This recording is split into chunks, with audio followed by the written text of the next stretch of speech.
देखिए, भारतीय संविधान जो है आप लोग सब जानते हैं कि 9 दिसंबर 1946 से भारतीय संविधान बनना शुरू हुआ और 26 नवंबर 1949 से को भारतीय संविधान बनकर तैयार हुआ, जिस दरमियान 2 साल 11 महीने और 18 दिन संविधान को बनने में लगे। जब यह संविधान बना तो भारत का बहुत ही मोटा संविधान था और कुछ लोगों ने भारत पर आरोप लगाया कि भारत ने जो संविधान लिया है वो उधार का संविधान है, या भारत में जो संविधान है वो नया कुछ नहीं है, बल्कि हमने बहुत सारे देशों से बहुत सारे अनुच्छेद को, प्रावधान को एज इट कॉपी कर लिया है। तो इसी के बारे में पढ़ना है कि भारतीय संविधान में विभिन्न देशों से लिए गए प्रावधान। अच्छा, एक बात ध्यान रखिएगा कि भारत ने किसी भी देश से जो प्रावधान लिए वो डायरेक्ट कॉपी नहीं किए गए, वो मिक्स करके लिया गया है, मिक्स करके, यानी कि भारतीय हिसाब से उसको ढाला गया है। बस समझिए, भारतीय परिस्थिति के हिसाब से उसको ढाल के और भारतीय संविधान में उसको लिया गया है। तो कभी कभी ऑब्जेक्टिव क्वेश्चंस में ना बड़ा ये क्वेश्चन आता रहता है कि ये जो कानून है, प्रस्तावना हमने किस देश से लिया है, समझ गए, मूल अधिकार या मौलिक अधिकार हमने किस देश से लिया हुआ है। तो विभिन्न देशों से लिए गए संविधान, तो हमने अमेरिका से कुछ लिया है, कुछ ब्रिटेन, दक्षिण Africa, Canada, Australia, Ireland, France, रूस, जर्मनी, जापान से हमने कुछ कुछ प्रावधान लिए हैं। अब ये प्रावधान क्या है, तो अमेरिका से ध्यान से देखिए कि जो प्रियम्बल है, वो जो प्रियम्बल शब्द है वो हमने अमेरिका से लिए। जो भारत की प्रस्तावना हो स्टार्ट होती है ना, हम भारत के लोग, एक भारत को, ये शब्द जो है प्रस्तावना वो हमने अमेरिका से लिया। मूल अधिकार जो फंडामेंटल राइट है, जो पहले कितने हुआ करते थे 7, अब कितने हैं 6, जो आपको याद रखना पड़ेगा। 6 मूल अधिकार आपको याद रखना पड़ेगा, और ये मूल अधिकार है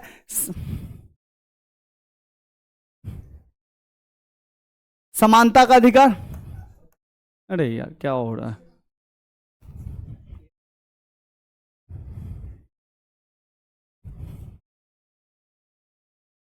समानता का अधिकार, समानता का अधिकार,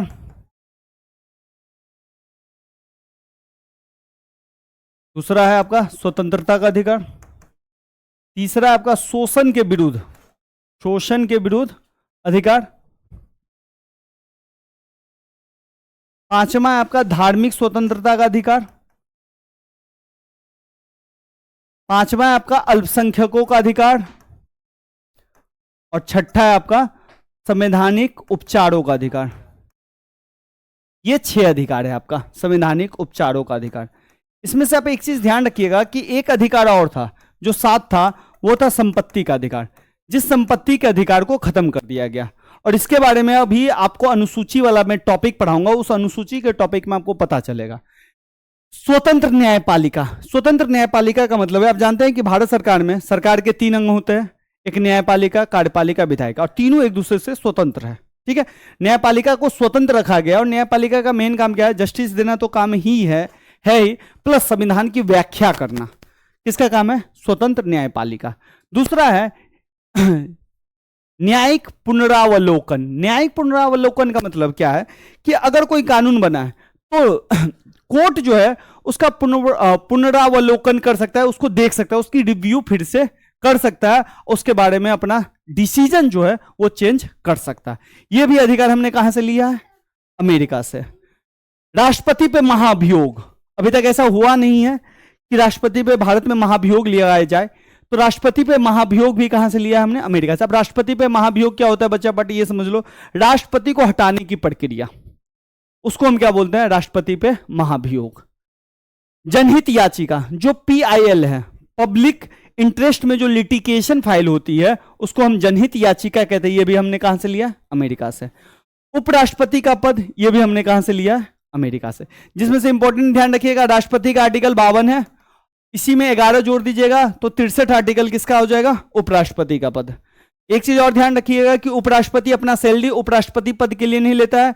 जैसे लोकसभा का हेड होता है लोकसभा स्पीकर, उसी तरह राज्यसभा का हेड कौन होता है, उपराष्ट्रपति। ये भी थोड़ा सा ध्यान रखिएगा। ये सब हमने कहां से लिया है, America, United state of America. ठीक है, सेकेंड है ब्रिटेन।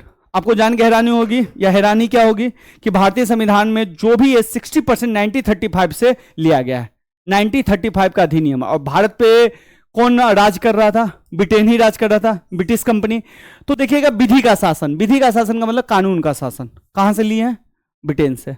संसदीय शासन प्रणाली, संसदीय शासन प्रणाली का मतलब है कि जिस तरह से हमारा लोकसभा राज्यसभा है, जिस तरह से चुनाव होता है, जिसको सबसे ज्यादा वोट मिलेगा वो चुनाव जीत जाएगा, ये जो प्रणाली हमने कहां से लिया है? ब्रिटेन से। ठीक है, सारा प्रधानमंत्री राष्ट्रपति का जो सिस्टम हम देख रहे हैं ना अपने यहां, वो हमने कहां से लिया है? ब्रिटेन से। लेकिन ध्यान रखिएगा ब्रिटेन में राजकुमारी है, महारानी होती है, ठीक है। भारत में राष्ट्रपति मेन होता है, प्रमुख होता है, ये भी ध्यान रखिएगा। एकल नागरिकता, यानी कि हमारे यहां ना दोहरी नागरिकता नहीं। अब नागरिकता दोहरी और एकल का मतलब क्या है ये समझो। देखो भारत में, भारत देश तो एक है ही, ठीक है, इसके अलावा राज्य भी 28 राज्य है। तो हमको ऐसा नहीं है कि हमको दिल्ली का अलग से नागरिकता चाहिए और भारत देश का अलग से, या बिहार के रहते हो तो बिहार के लिए अलग नागरिकता चाहिए और देश के लिए अलग नहीं, एक नागरिकता से हमारा काम चल जाता है। चाहे हम बिहार में रहे या दिल्ली में रहे, वही नागरिकता से चल सकते हैं। लेकिन अमेरिका में क्या है ना, दोहरी नागरिकता है, यानी कि अमेरिका का सिटीजनशिप आपको अलग से लेना पड़ेगा। अमेरिका का, ये ब्रिटेन से ही तो लिया है ना उल्लू, एकल नागरिकता। ब्रिटेन में जैसा सिस्टम है वैसा ही हमारे यहाँ सिस्टम है। लेकिन अमेरिका में देखोगे दोहरी नागरिकता है। अगर अमेरिका के कोई प्रांत में रह रहे हो तो उस प्रांत का, स्टेट का लेना ही पड़ेगा, प्लस अमेरिका का भी लेना पड़ेगा। बात समझ गए? अगर आप अलास्का में हो तो अलास्का का भी लेना पड़ेगा और अमेरिका का भी। लेकिन अगर आप अलास्का से मान लीजिए फ्लोरिडा आ गया या कैलिफोर्निया आ गए, तो कैलिफोर्निया फ्लोरिडा स्टेट का आपके पास नागरिकता होनी चाहिए। यह होता है दोहरी नागरिकता। इन भारत में क्या है? एकल नागरिकता।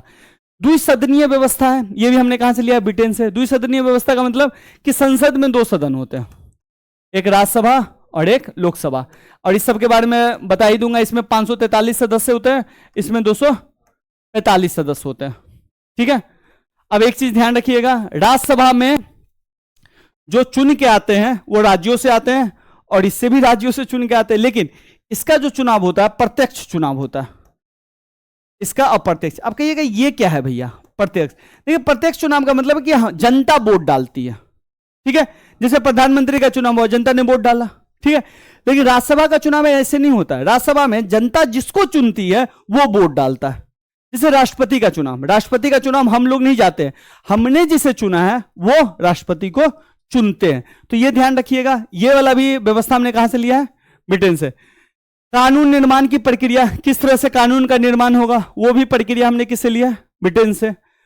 सार्वजनिक मत के आधार पर चुनाव का जीत, ये भी हमने कहां से लिया? ब्रिटेन। सर्वाधिक मत के आधार पर इस तरह से हम ले सकते हैं कि मान लो कोई चुनाव हुआ, उसमें आपको 40 वोट मिल गया, ठीक है, किसी को 30 वोट मिला और किसी को मान लो किसी को 25 वोट मिला, किसी को 35 वोट मिल गया, ठीक है। 3 2 4 2 6 3 9, हाँ 10, 100 वोट में से तो सबसे ज्यादा किसको वोट मिला? 40, तो 40 वाला जीत गया। ध्यान से देखिए, इसमें दिक्कत है। 40 वोट 40 लोग ही उस जगह पसंद कर रहे हैं उसको, लेकिन ध्यान से देखिए तो उसको 60 लोग पसंद नहीं कर रहे हैं, फिर भी ये जीतेगा, ठीक है। ये भारतीय चुनाव सिस्टम में एक खामी है। लेकिन इतना ये जटिल कॉम्प्लेक्स है, कॉम्प्लेक्स इतना है इसमें, इसलिए उसको यही वाला सबसे आसान वाला ही लागू किया गया। बात समझे कि नहीं समझे? अरे 40 आदमी उस कॉन्स्टिट्यूंसी में उसको पसंद कर रहा है ना, लेकिन 60 आदमी ऐसा जो उसको पसंद नहीं कर रहा है, फिर भी कौन जीत रहा है? 40 वाला, ठीक है। ये भी हमने कहां से लिया? ब्रिटेन से। विधायिका में अध्यक्ष पद की भूमिका, विधायिका में अध्यक्ष पद की भूमिका का मतलब हुआ कि लोकसभा में जो लोकसभा स्पीकर है, वो जो पद है हमने कहां से लिया? ब्रिटेन से। संसदीय विशेषाधिकार, अब ये क्या होता है? देखिए कुछ शब्द बाहर में आप नहीं बोल सकते, लेकिन संसद में अगर आप बोलिएगा तो आप पे कार्रवाई नहीं की जाएगी। इसको कहते हैं संसदीय विशेषाधिकार, समझ गए? तो ये भी हमने कहां से लिया? ब्रिटेन से। दक्षिण अफ्रीका, संविधान में संशोधन, कैसे आप संविधान में टाइम से टाइम चेंज कर सकते हैं, टाइम टू टाइम बदलाव कैसे कर सकते हैं, यह भी हमने कहां से लिया? दक्षिण अफ्रीका। इसका आर्टिकल 368 है, इंपॉर्टेंट है, ध्यान रखिएगा, ठीक है। हमारा संविधान कब बना? 1949-50 में लागू हुआ, लेकिन आज भी हमारा संविधान चल रहा है, तो इसमें संशोधन की प्रक्रिया है। राज्यसभा के सदस्यों का निर्वाचन और प्रत्यक्ष तरीके से जो निर्वाचन होता है उसके बारे में ये यहां से हमने लिया है, दक्षिण अफ्रीका से। छोटा छोटा है। अब कनाडा से संघीय व्यवस्था, ये हमने कनाडा से लिया। अब संघीय व्यवस्था क्या होता है इसको भी समझ लो। भारत देश एक देश तो है ही, भारत देश में 3 तरह की सरकार है। 3 तरह को गोली मारते हैं, 2 तरह की सरकार को लेते हैं। जैसे एक केंद्र लेवल की सरकार है जिसमें नरेंद्र मोदी आते हैं, जिसको मोदी सरकार कहते हैं, एनडीए सरकार, ठीक है। और एक राज्य की सरकार होती है, जैसे बिहार सरकार, छत्तीसगढ़ का सरकार, दिल्ली सरकार, समझ गए? तो दो लेवल की सरकार है ना, एक और सरकार होती है मुखिया लेवल, पंचायत लेवल। तो अभी हम दो ही बात कर रहे हैं, ठीक है? तो दो स्तर की सरकार है, इसी को बोला जाता है संघीय व्यवस्था। जिस देश में दो स्तर की सरकार होती है उसको कौन सा व्यवस्था कहते हैं? संघीय व्यवस्था या संघवाद। ठीक है, ये भी हमने कहां से लिया? कनाडा से। शक्तियों का वितरण, अब शक्तियों का वितरण क्या है? केंद्र के पास अपना पावर रहेगा, राज्य के पास अपना पावर रहेगा, दोनों एक दूसरे के पावर में इंटरफेयर नहीं करेगा। शक्तियों का वितरण हमने कहां से लिया? कनाडा से। केंद्र द्वारा राज्यों में राज्यपाल की नियुक्ति, अगर दोनों का शक्ति बट गया है तो राज्य तो जो मन है वो करेगा, तो राज्य में केंद्र क्या करेगा? एक हेड बिठाएगा जिसको बोलेंगे राज्यपाल। ये भी हमने कहां से लिया? कनाडा से। ठीक है, जैसे दिल्ली का उपराज्यपाल है बीके सक्सेना, केंद्र शासित प्रदेश में उपराज्यपाल होते हैं और राज्य में राज्यपाल होते हैं। क्लियर है? दिल्ली केंद्र शासित प्रदेश है इसलिए यहां पे वीके सेना है, वीके सक्सेना। इसी तरह संघात्मक विशेषता, संघात्मक मतलब संघ वाला जो होगा उसकी विशेषता खुद ब खुद आ ही जाएगी। ऑस्ट्रेलिया से समवर्ती सूची। अब समवर्ती सूची क्या है? देखिए केंद्र वाला जो पढ़े तो केंद्र सरकार के पास कुछ ये जैसे आपने देखा केंद्र सरकार का अपना वो है अधिकार है, राज्य सरकार का अपना अधिकार है, दोनों अधिकार बटे हुए हैं। लेकिन कुछ कानून ऐसे होंगे जहां पे दोनों को मिलकर काम करना पड़ेगा। ठीक है, तो केंद्र का जो अधिकार है उसको बोला गया है केंद्र सूची, राज्य का जो अधिकार है उसको बोला गया राज्य सूची। ठीक है, लेकिन कुछ काम ऐसे जिसको दोनों को करना पड़ेगा मिलके, तो उसको बोला गया समवर्ती सूची। अब वो काम किस में रखा गया है? समवर्ती सूची में। इसको जाओ बोलो, तेजी से निकलो बच्चा।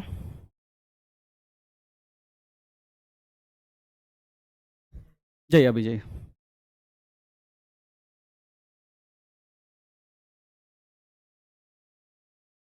ये टॉपिक्स जो है ना किसी बुक का चैप्टर का नहीं, मिक्सिंग टॉपिक हम पढ़ा रहे हैं। हाँ मिक्सिंग, इसका भी चैप्टर नहीं है आपका भी चैप्टर नहीं है, मिक्सिंग टॉपिक इसको बोलते हैं।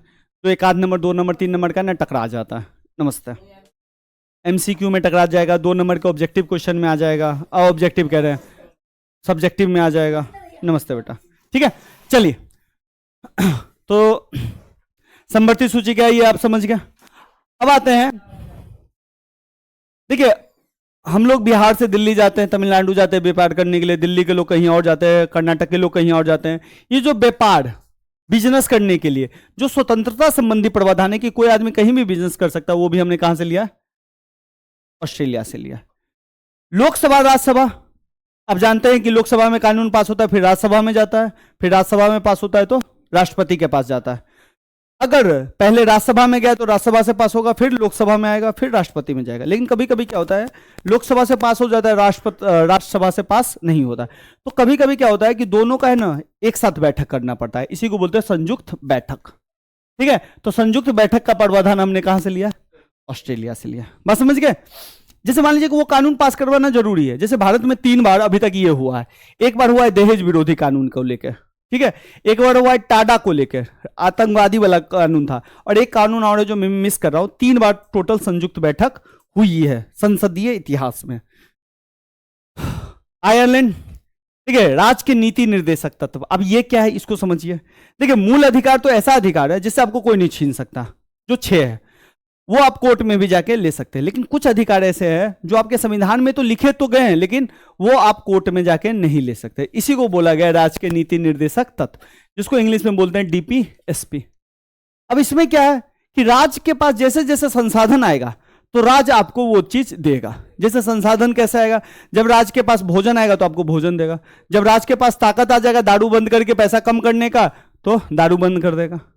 ठीक है, राज्य के पास जब ताकत आ जाएगा समान कानून लागू करने का तो समान नागरिक संहिता लागू कर देगा। ये इसमें लिखा हुआ है, और ये हमने कहां से लिया? आयरलैंड से। राष्ट्रपति का चुनाव किस तरीके से होगा? ये भी हमने कहां से लिया? आयरलैंड से। राज्यसभा में सदस्यों का नामांकन आयरलैंड से। फ्रांस से गणतंत्रात्मक व्यवस्था। गणतंत्रात्मक व्यवस्था का मतलब है कि हमने राष्ट्रपति का पद सुनिश्चित किया है कि यहां पे गण यानी कि लोगों का सरकार है। ठीक है, देखिए ब्रिटेन में चुनाव होता है लोकतांत्रिक तरीके से, लेकिन वहां पे एक मेन कौन है? महारानी। अलग बात है कि महारानी के पास शक्ति नहीं है, इसलिए ब्रिटेन को कहा जाता है राजतंत्रात्मक, संवैधानिक राजतंत्रात्मक, यानी कि संविधान के अंदर में जो राजतंत्र है। आप समझ गए? संविधान के अंदर में। लेकिन भारत में ध्यान दीजिएगा गणतंत्रात्मक है, संविधान भी है और राष्ट्रपति है, इसलिए गणतंत्रात्मक। भारत में कोई महारानी राजा नहीं है, संविधान का भी शासन, राष्ट्रपति, तो गणतंत्रात्मक। यह हमने कहां से लिया? फ्रांस से। ठीक है। स्वतंत्रता, समानता और बंधुत्व का सिद्धांत भी हमने कहां से लिया? फ्रांस से। बहुत इंपॉर्टेंट, यह आपने फ्रांस की क्रांति में 10th में पढ़ा होगा, बहुत इंपॉर्टेंट है, कई एग्जाम में आया है। रूस से मूल कर्तव्य, देखिए हमारे संविधान में ना मूल कर्तव्य पहले नहीं था, बाद में 1976 में संविधान में संशोधन किया गया 42वां, और उसके अंतर्गत इसको डाला गया। मूल कर्तव्य क्या है? इसका सिंपल है कि किसी जैसे आप को अपने माँ बाप पे अधिकार है कि मम्मी पापा पढ़ाएंगे, मम्मी पापा खाना देंगे, मम्मी पापा रहने के लिए देंगे, तो सिर्फ अधिकार ही थोड़े होता है, बेटा का तो कर्तव्य भी होता है ना, कि मम्मी पापा का रिस्पेक्ट करेंगे, बड़ों का आदर करेंगे, मम्मी पापा जो काम कहेंगे करेंगे। तो किसी भी देश में जनता का कुछ अधिकार है तो कुछ कर्तव्य भी होता है। ठीक है, इसी को बोला गया मूल कर्तव्य। तो ये कर्तव्य हमने कहां से लिया है? रूस से। कर्तव्य क्या है? सिंपल है, 11 टोटल कर्तव्य है, पहले 10 थे अब 11 हो गए, कि अपने बच्चों को पढ़ने के लिए भेजिए, राष्ट्रीय नेता जो है, जो आपको स्वतंत्रता दिलाए, उसका सम्मान करिए, बात समझ गए, अपने देश और धरोहर की रक्षा करिए, समझे। ये नहीं कि स्टेशन पे लिखा है रेलवे आपकी संपत्ति है तो अपनी संपत्ति तो घर ले जाएंगे, ठीक है ना, ठीक है ना, तो ये नहीं करना है, तो इस तरह से नहीं करना है, समझ गए। तो पर्यावरण को बचाइए, इस तरह की बातें 11 को वो है। प्रस्तावना में, अच्छा है, ये भी हमने 42वें संविधान से जोड़ा है। प्रस्तावना वही प्रियम्बल, हम भारत के लोग, उस टाइम में ना सामाजिक, आर्थिक और राजनीतिक न्याय का बात नहीं लिखा गया था, बाद में हमने रूस से डाल के इसमें लिख दिया। सामाजिक न्याय होगा, सब इक्वल होंगे, सब जो पिछड़े हैं उसको भी मौका दिया जाएगा, आर्थिक न्याय भी होगा, पैसा कमाने वाला, और राजनीतिक सब है। ठीक है, भारत में सामाजिक न्याय तो चल रहा है, लेकिन आर्थिक न्याय और सामाजिक न्याय में हम बहुत पीछे हैं। ठीक है ना, देखते हैं भेदभाव होता है, अछूत की कॉन्सेप्ट अभी भी चलता ही है बहुत जगहों पे। आजकल भी आप देखते होइएगा कि कोई दलित आदमी, जिसको मति पिछड़ा कहते हैं, श्रेणी में रखते हैं, वो अगर घोड़ी पे बैठ के शादी करता है तो बहुत सारे लोगों को अच्छा नहीं लगता। घोड़ी पे कैसे बैठ सकते हो, तुम्हारा इतना ऐसे कैसे हो गया, समझ गए। मैं कुछ शब्द नहीं बोलना चाहूंगा क्योंकि रिकॉर्डिंग पे जाएगा, समझ गए। जर्मनी से इमरजेंसी, आपातकाल हम कैसे लगाते हैं, ये हमने कहां से लिया? जर्मनी से। भारत में अभी तक एक बार आपातकाल लगा है 1975 में, ठीक है, इंदिरा गांधी ने लगाया था। और लास्ट है जापान से, विधि द्वारा स्थापित प्रक्रिया हमने कहां से लिया? जापान से। इतना तक में अगर कोई दिक्कत है तो हमसे पूछ लीजिए, किसी में आगे कुछ नहीं है, ये इसका शॉर्टकट है, ठीक है, इसको देख लीजिएगा, हर का मैंने शॉर्टकट बना दिया किसमें से क्या लेना है, ठीक है, इतना तक।